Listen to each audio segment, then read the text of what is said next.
for watching. Hi friends, welcome to EBINS KITCHEN.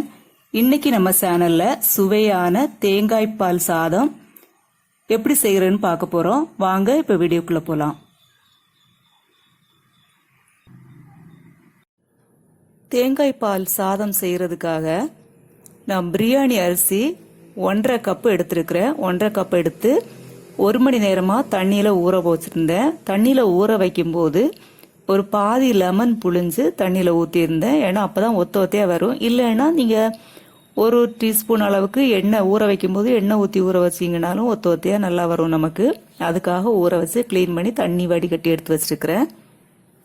அது கூடவே தேவையான அளவு தேங்காய் பால் எடுத்து வச்சிருக்கிறேன். 1 டம்ளர் அரிசிக்கு 1.5 டம்ளர் தேங்காய் பால் எடுத்து வச்சிருக்கிறேன். அது கூடவே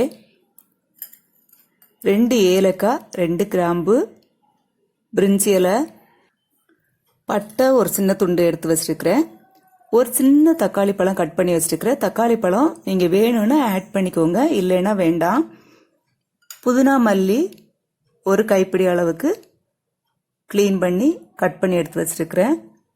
நட்ஸு ஒரு 10 நட்ஸ் 10-15 நட்ஸ் அளவுக்கு எடுத்து வச்சிருக்கிறேன். உங்களுக்கு வேணும்னா காஷ்யூ நட்ஸ் உங்களுக்கு வேணும்னா ஆட் பண்ணுங்க, இல்லைன்னா விட்டுலாம். ஒரே ஒரு பெரிய வெங்காயம், பச்சை மிளகாய் 2 பச்சை மிளகாய் கட் பண்ணி வச்சிருக்கிறேன். இப்போ நம்ம குக்கர் அடுப்பில் வச்சு ஒரு 2 டீஸ்பூன் அளவுக்கு எண்ணெய் ஊற்றி இருக்கிறேன். அதுலேயே பிரிஞ்சி இலை, பட்டை, கிராம்பு, ஏலக்காய் எல்லாத்தையும் போட்டு ஒரு இடம் நம்ம அப்படி வதக்கி விட்டுக்கலாம். இப்போ நம்ம கட் பண்ணி வச்சிருக்கிற வெங்காயம், பச்சை மிளகாவை போட்டு கொஞ்சம் பொன்னிறமா வதங்குற வரைக்கும் நம்ம வதக்கி விட்டுக்கலாம்.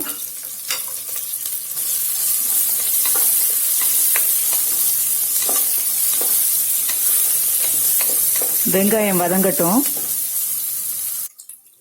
பாருங்க, வெங்காயம் வதங்கிருச்சு.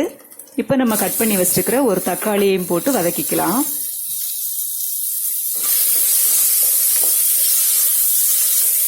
தக்காளி ஒரு பாதி அளவு வதங்கட்டும்.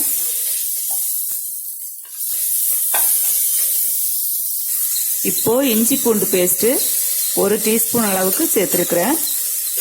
அதையும் இப்போ நம்ம வதக்கி விட்டுக்கலாம்.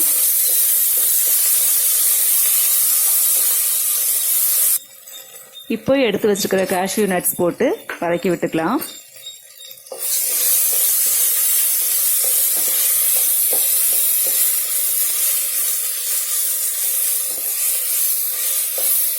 அது கூடவே புதினா மல்லியை சேர்த்து மிக்ஸ் பண்ணி விட்டுக்கலாம்.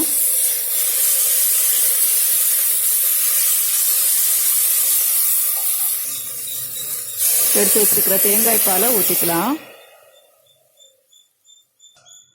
உப்பு தேவையான அளவு சேர்த்துக்கலாம்.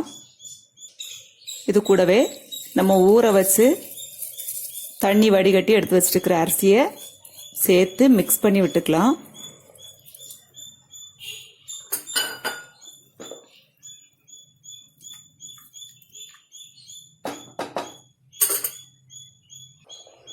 இப்போ நம்ம மூடி வச்சு விசில் போட்டுக்கலாம். ஒரு விசில் வந்த உடனே நம்ம ஆஃப் பண்ணிக்கிட்டு அந்த சூடுலையே ஒரு 10-15 நிமிஷம் வச்சுக்கலாம். நமக்கு நல்லா ரெடியாகி வந்துடும்.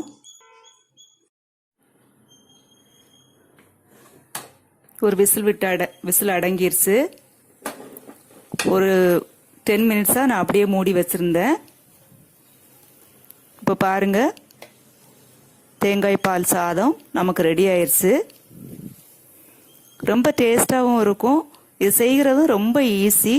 இந்த மாதிரி நீங்கள் வெரைட்டி ரைஸ் செய்யும்போது தேங்காய் பால் சாதம் வீட்டில் ட்ரை பண்ணி பாருங்க. எல்லாருக்கும் ரொம்ப பிடித்தமான ஒன்று. பிரியாணி மாதிரி நல்ல டேஸ்டாக இருக்கும். ஓகே ஃப்ரெண்ட்ஸ், இந்த வீடியோ உங்களுக்கு பிடிச்சிருக்கும்னு நினைக்கிறேன். கடைசியாக நம்ம ஒரு டீஸ்பூன் அளவுக்கு நெய் ஊற்றி கொஞ்சம் மிக்ஸ் பண்ணி விட்டுக்கலாம்.